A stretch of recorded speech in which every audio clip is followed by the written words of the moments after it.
மத்திய பட்ஜெட் பெரும் எதிர்பார்ப்புகளை ஏற்படுத்தி வரும் நிலையில் இந்த நேரத்தின் முக்கிய செய்திகளை பார்க்கலாம். தமிழக சட்டப்பேரவை கூட்டம் இன்று தொடங்கியது. மறைந்த சட்டப்பேரவை முன்னாள் உறுப்பினர்கள் 5 பேருக்கு இரங்கல் தெரிவிக்கப்பட்டது. முன்னதாக கார் விபத்தில் மரணமடைந்த மத்திய அமைச்சர் கோபிநாத் முண்டேவிற்கும் மௌலிவாக்கம் அடுக்குமாடி கட்டட விபத்து மற்றும் அலமாதியில் சுவர் இடிந்த விபத்தில் உயிரிழந்தவர்களுக்கும் இரங்கல் தெரிவித்து தீர்மானம் நிறைவேற்றப்பட்டது. பின்னர் அவைத்தலைவர் தனபால் சட்டப்பேரவையை 30 நிமிடங்கள் நேரத்திற்கு ஒத்திவைத்தார்.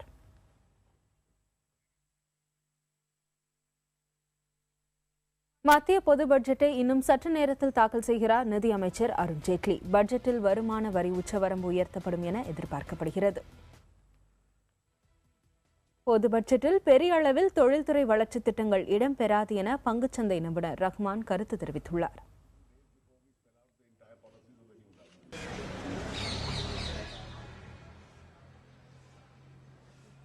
என்னென்ன ஆல்ரெடி இருக்கோ அது அவங்க கண்டினியூ பண்ணுவாங்க. Maybe plus minus 5-10% all the schemes will be taken care. Otherwise ரொம்ப பெருசாக ஒன்று நாங்கள் எதிர்பார்க்கவே இல்லை. பட் இந்த புது கவர்மெண்ட் வரப்போகுது, அப்புறம் மார்க்கெட் ரொம்ப ஒன்று போக போகுது, அதெல்லாம் ஃபேக்டர் ஆகிடுச்சு ஆல்ரெடி. அது ஃபேக்டர் ஆகிட்டு தான் மார்க்கெட் 2000 பாயிண்ட் மேலே போயிடுச்சு. ஆல்ரெடி மோர் தென் 2000 பாயிண்ட்ஸ் மேலே போயிருக்கு. பட் இப்போதைக்கு only for today we can't expect anything very major thing. Some dramatic change இருக்காது, டெஃபினட்டாக இருக்காது. ப்ளஸ் மைனஸ் இருக்கும். இதை தவிர ஸ்டாக் மார்க்கெட், பங்கு சந்தை, வாட் யூ கால், அது it will go down only now.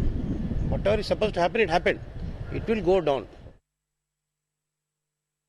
Chennai மகாகவி பாரதி நகர் மக்களுக்கு ஒக்கியம் துறைப்பாக்கத்தில் வீடுகள் ஒதுக்கீடு செய்யப்பட்டுள்ளன.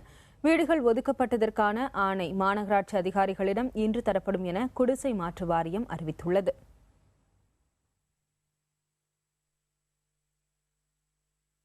உலகக்கோப்பை கால்பந்து தொடர் அரையிறுதியில் அர்ஜென்டினா வெற்றி பெற்றுள்ளது. பெனால்டி ஷூட் அவுட்டில் கோல் கீப்பரின் திறமையால் நெதர்லாந்தை அந்த அணி வீழ்த்தியது.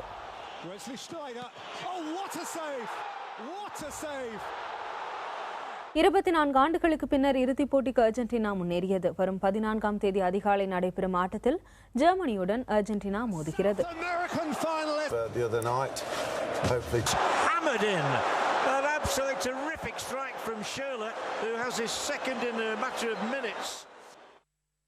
பாலஸ்தீனத்தின் காசா பகுதியில் இஸ்ரேல் ராணுவம் தீவிர தாக்குதல் நடத்தி வருகிறது.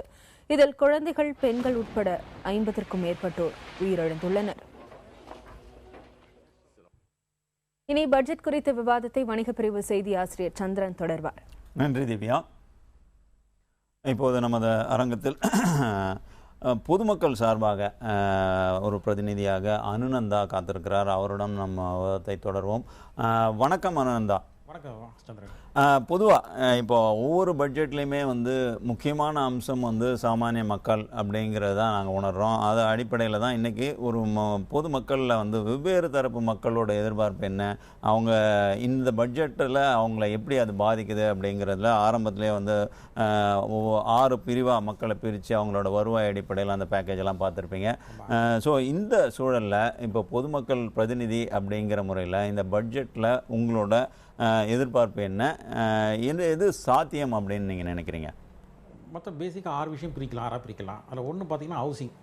இன்னும் இந்தியாவில் கிட்டத்தட்ட 120 கோடி பேர் இருக்கணும் மொத்தம் நம்ம பாப்புலேஷனு. அதில் பார்த்திங்கன்னா கிட்டத்தட்ட ஒரு 60% மேலே சொந்த வீடு யாருக்குமே இல்லை. இது கவர்மெண்ட் என்ன பண்ணலான்னாக்கா, நமக்கு மொத்த அவைலபிள் லேண்ட் பார்த்திங்கன்னா 4.5% தான் நமக்கு கன்ஸ்ட்ரக்ஷன் பண்ண முடியும் நம்மளால். பாக்கியெல்லாம் ஃபாரஸ்ட்டு, ரெயின், தண்ணி, வாட்டர் வேஸ்ட் இதெல்லாம் கழிச்சிட்டிங்கனாக்கா, சில லேண்ட்லாம் இப்போ கல்டிவேஷன் இதெல்லாம் கழிச்சிட்டிங்கனாக்கா மொத்தமே 4.5% தான் நமக்கு அவைலபிள் லேண்டு. நம்ம இப்போ எஃப்எஸ்ஐ 1.5 வச்சுருக்கோம். நம்ம 1.75 மேக்ஸிமம் கொண்டு போகிறோம். பட் நம்ம இருக்க பாப்புலேஷனுக்கு இது கட்டுப்படி ஆகாது நமக்கு. ஏன்னா லேண்ட் விலை ஏறினே இருக்கும். லேண்ட் விலை குறைச்சா தான் எல்லோரும் அஃபோர்டபுள் வாங்க முடியும். அப்போ மினிமம் 4 எஃப்எஸ்ஐ வச்சா தான், அதாவது ஒரு கிரவுண்டுனாக்கா இன்ட்டு 4.5 டைம்ஸ் பில்டிங் கட்டலான்னு வச்சா தான் எங்கெங்கே கட்ட முடியாதுன்னா ஏர்போர்ட் பக்கம் சில ஏரியாலாம் கட்ட முடியாது. அதெல்லாம் விட்டுட்டு பாக்கி எங்கெங்கே நம்மளால் கட்ட முடியுமோ அங்கே கட்டினீங்கனாக்கா அஃபோர்டபுள் ஒரு 550% வச்சுக்கோங்களேன். சாதாரண மக்கள் கட்டுற வாழறதுக்கு ஒரு ஹவுசிங் ஃப்ளாட் இருந்ததுனாக்கா உதாரணத்துக்கு பார்த்தீங்கன்னா 6 லட்சம் 7 லட்சத்துக்கு கட்டிடலாம். அவங்க ஒரு ஃப்ளாட் கட்டிடலாம். இந்த மாதிரி நீங்கள் வருஷத்துக்கு 20 லட்சம் நீங்கள் 25 lakhs ஹவுசஸ் நீங்கள் ப்ரொவைட் பண்ணிங்கனாக்கா இது வந்து பெரிய மூமெண்டமாக இருக்கும். அதாவது இன்ஃப்ராஸ்ட்ரக்சர் பில்டிங் இருக்கும், ஜனங்க வந்து ஹவுசிங் உள்ளே போயிடுவாங்க. அப்புறம் அதுலேருந்து நீங்கள் கார்பரேஷன் டேக்ஸ் கட்ட போகிறாங்க, ஒரு பில்டிங் டேக்ஸ் கட்டினாங்க கவர்மெண்ட் ஸ்டேட் கவர்மெண்ட் ரெவன்யூ வர ஆரம்பிச்சிடும். இது வந்து ஸ்டேட் கவர்மெண்ட்டுக்கும் சென்ட்ரல் கவர்மெண்ட்டும் என்ன பண்ணால் இது ஜாயின்ட் வெஞ்சரோட பண்ணலாம். அது இது ஃபஸ்ட்டு ஹவுசிங் நீங்கள் சரி பண்ணிட்டீங்கன்னாவே ஒரு மேஜர் எல்லாருக்குமே ஒரு சொந்த வீடு வந்துட்டு வச்சுக்கோங்களேன், ஒரு பாதி ப்ராப்ளம் எல்லாருக்கும் சால்வ் ஆகிடும். அடுத்தது இன்ஃப்ளேஷன். இப்போ வந்து நம்ம வந்து கோல்டில் தான் நம்ம வந்து எல்லாம் இன்வெஸ்ட் பண்ணுறாங்க. அதாவது நடுத்தர மக்கள்லேருந்து எல்லாருமே பார்த்தீங்கன்னா, ஏன்னா அதான் சேஃப் இன்வெஸ்ட்மெண்ட்டாக இருக்குது. ஏன்னா ஷேர் மார்க்கெட் வந்து பெரும்பாலும் எல்லாருக்கும் கை சுட்டுட்டு தான் இருக்காங்க. ஏன்னா அவங்களுக்கு வந்து எங்கே இன்வெஸ்ட் பண்ண தெரியல, இன்வெஸ்ட் பண்ணுற ஏற்ற ரிட்டர்ன்ஸ் யாருக்கும் வரல. ஏன்னா மியூச்சுவல் ஃபண்டும் பிரமாதமாக யாரும் சம்பாதிச்சு கொடுக்கல, இண்டஸ்ட்ரியும் பிரமாதம் சம்பாதிச்சு கொடுக்கல. இது வந்து பெரிய ஒரு சின்ன இது வந்து ஒரு கேட்டல் மாதிரி வந்து அவங்க சம்பாதிச்சிருக்காங்க வழியே பொதுமக்களுக்கு இது போய் சேரல. அது இப்போ வந்து என்ன பண்ணலான்னாக்கா, கோல்டு இன்வெஸ்ட் பண்ணுற ஜனங்களை வந்து நீங்கள் கோல்டு ஃபிசிக்கல் கோல்டு இன்வெஸ்ட் பண்ணால் 3 பிரிக்கலாம். அதை ஒன்று வந்து கோல்டு இம்போர்ட் பண்ணுறவங்க வந்து எய்தர் வந்து ரீசைக்கிள் இது பண்ணி எக்ஸ்போர்ட் பண்ணுறாங்க, அது ஒரு இதுவும். இன்னொன்று வந்து ஜுவல்லரி பண்ணுறவங்களும், இன்னொன்று வந்து இன்வெஸ்ட்மெண்ட் பண்ணுறவங்களுக்கு கிட்டத்தட்ட வருஷத்துக்கு பார்த்தீங்கன்னா 50 பில்லியன் நம்ம வந்து கோல்டு இன்வெஸ்ட் பண்ணுறோம். இது வந்து டெட் இன்வெஸ்ட்மெண்ட். அது யாருக்கும் பிரயோஜனம் இல்லை இன்வெஸ்ட்மெண்ட், கவர்மெண்ட்டும் கிடையாது, பொதுமக்களும் கிடையாது.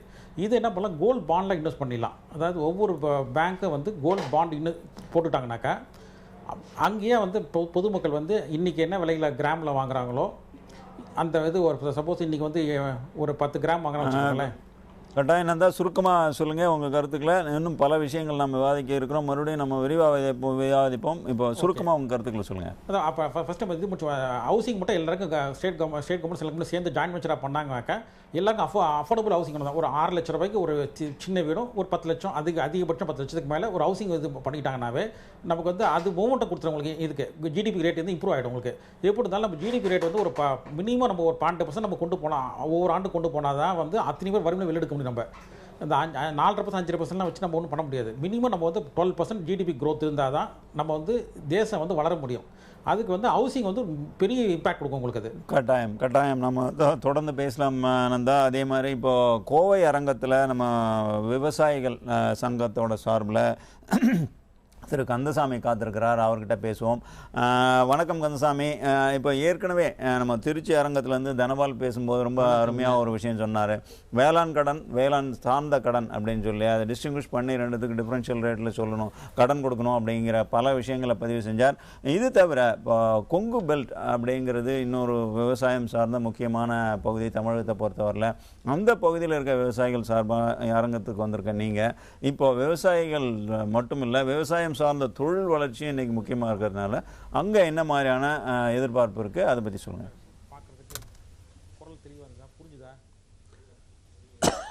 பொதுவாக இந்த பட்ஜெட்டிலே விவசாயிகள் எதிர்பார்ப்பது நதிகள் தேசியமயமாக்க நடவடிக்கை எடுத்து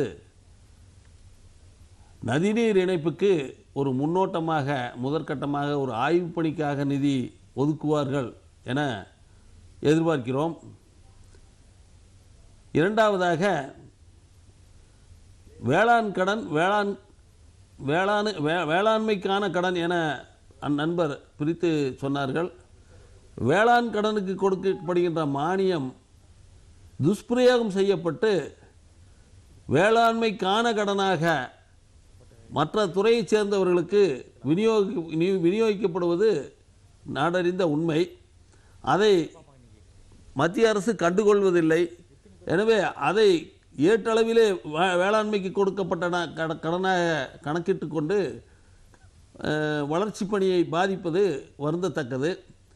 அதனால் 2000 ஆண்டு 1999 ஆண்டுகளிலே மாண்புமிகு பாரத பிரதமராக இருந்த வாஜ்பாய் அவர்கள் காலத்திலே வறட்சியை கருத்தில் கொண்டு ஒத்திவைக்கப்பட்ட வேளாண் கடன்கள் பிற்காலத்திலே 70,000 கோடி ரூபாய் தள்ளுபடி செய்யப்பட்டது. ஆனால் உரியவர்களுக்கு அந்த கடன்கள் தள்ளுபடி போய் சேரவில்லை. எனவே 15-20 ஆண்டுகளாக அந்த கடனை கட்ட முடியாமல் இருக்கக்கூடிய அந்த விவசாயிகளுக்கு இந்த பட்ஜெட்டிலே ஒரு நிவாரணம் கிடைக்கும் என கோவையை பொறுத்தவரை விவசாயிகள் எதிர்பார்க்கின்றனர். அதேபோல அண்ணன் சொன்னார், வேளாண் விளை பொருள் cost of production, cost of cultivation என்ன ஒரு குவிண்டாலுக்கு வருகிறதோ அந்த காஸ்ட் ஆஃப் கல்டிவேஷன் அடிப்படையிலே தான் மினிமம் கேரண்டி ப்ரைஸ் ஃபிக்ஸ் பண்ண வேணுங்கிறது எங்களுடைய கோரிக்கைங்க. இதுக்கு இடையில் மானியங்கள் மினிமம் கேரண்டி ப்ரைஸ் ரைஸ் ஆனதுனால தான் விலைவாசி உயர்ந்ததுன்னு சில வல்லுநர்கள் கருத்து சொல்கிறாங்க. அது ஏற்கத்தக்கது அல்ல. ஏன்னா இப்போது இந்த மினிமம் கேரண்டி ப்ரைஸே போதுமானதல்ல அப்படிங்கிறத எங்களுடைய கருத்துக்கள். அப்படி அந்த வல்லுநர்கள் கூற்றுப்படி எடுத்துட்டால் எங்களுக்கு எந்த மானியமே வேண்டாம். இந்த காஸ்ட் ஆஃப் கல்டிவேஷன் அடிப்படையிலேயே அந்த உற்பத்தி செலவின் அடிப்படையிலே விலை நிர்ணயம் செய்யட்டு, அதுக்கு எவ்வளவு விலை வந்தாலும் அதை நுகர்வோருக்கு மானியமாக கொடுத்துட்டு போட்டு கட்டாயம் ரொம்ப தெளிவாக சொன்னீங்க. பொதுவாகவே ஒரு கருத்து சொல்லப்படும், அதாவது விவசாயிகள் உற்பத்தி செய்யும் பொருளுக்கு விலை நிர்ணயிப்பது மற்றவர்கள், மற்ற தொழில் உற்பத்தி சார்ந்த தொழிலுக்கு அவர்களே உற்பத்தி செய்கிறார்கள், அது மாதிரியான ஒரு விஷயம் வேணும் அப்படிங்கிற டிபேட் ரொம்ப நாளாக நடந்துகிட்டு இருக்கு. கிட்டத்தட்ட அதை ஒட்டிய உங்கள் கருத்தை சொல்லியிருக்கீங்க. இன்னும் பல விஷயங்கள் விவாதிக்கப்பட உள்ளன. ஒரு சிறிய இடைவேளைக்கு பிறகு மீண்டும் சந்திப்போம், விவாதிப்போம்.